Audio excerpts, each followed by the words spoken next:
Баршаңызға қайырлы күн достар. Бүгін өте ерекше дәмді баклажаннан икра даярлаймыз. Баклажанның бұл икрасын сіздер астың бір түрі ретінде дастарханға бірден ұсынсаңыздар болады.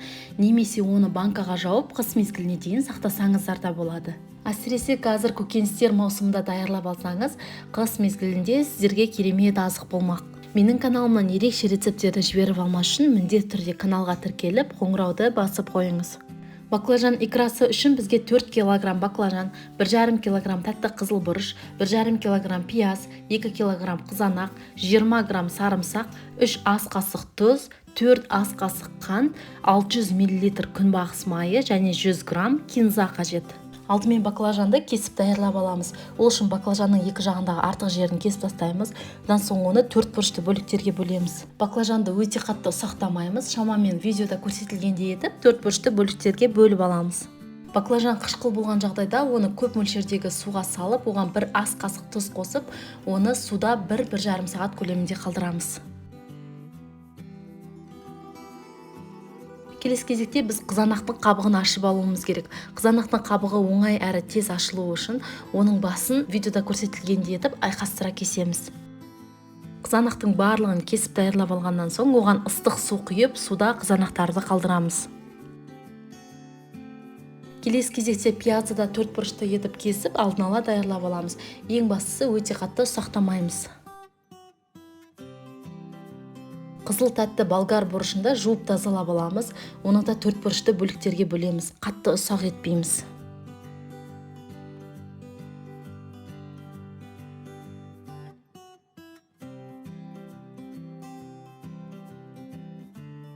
Ыстық суда тұрған қызанақтардың қабығы өте тез ашылады.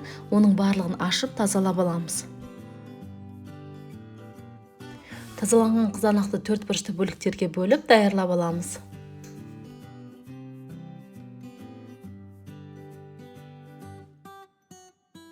Қазанға май құйып, оны қыздырамыз.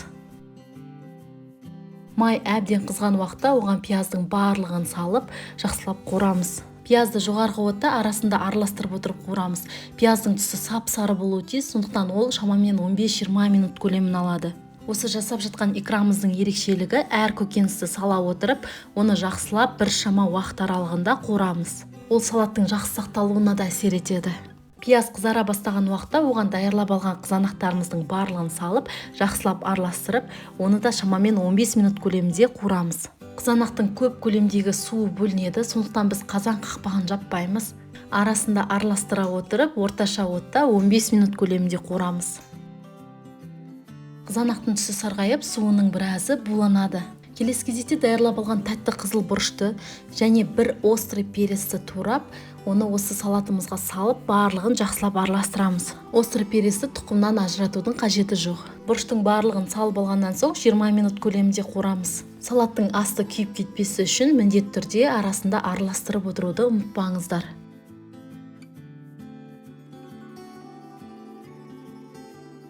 Баклажанды міндетті түрде суының барлығын сорғытып, оны сүзіп аламыз. Бізге икраға артық судың қажеті жоқ, сондықтан сіздерде үлкен сито болған жағдайда баклажанның барлығын салып, бір шама уақытқа қалдырып, оның барлық суын сорғытып алсаңыздар болады.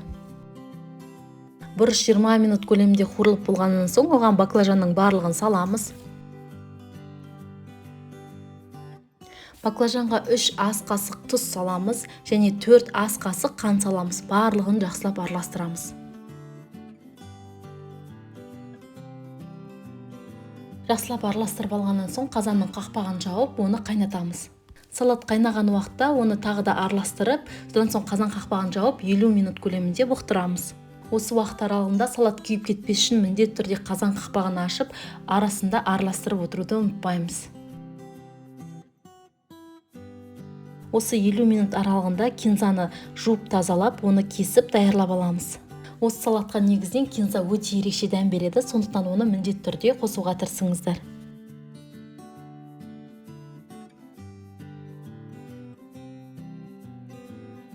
Сарымсақты да ашып алғаннан соң міндетті түрде жуып, оны майда ұсақ бөліктерге бөліп аламыз. Сарымсақты өзіңізге ыңғайлы жолмен ұсақтасаңыз болады. Оған блендер қолдансаңыз болады, немесе пышақпен мен секілді майдалап турап шықсаңыз болады.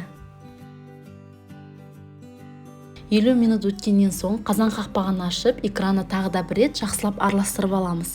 Оған даярлап алған кинзаны, сарымсақты және 3 ас қасық 9% уксусты қосып, барлығын жақсылап араластырамыз. Содан соң қазан қақпағын жауып, тағы да 5 минут көлемінде бұқтырамыз. Пісіп жатқан өте дәмді баклажан икрасының иісі мұрынды жарады.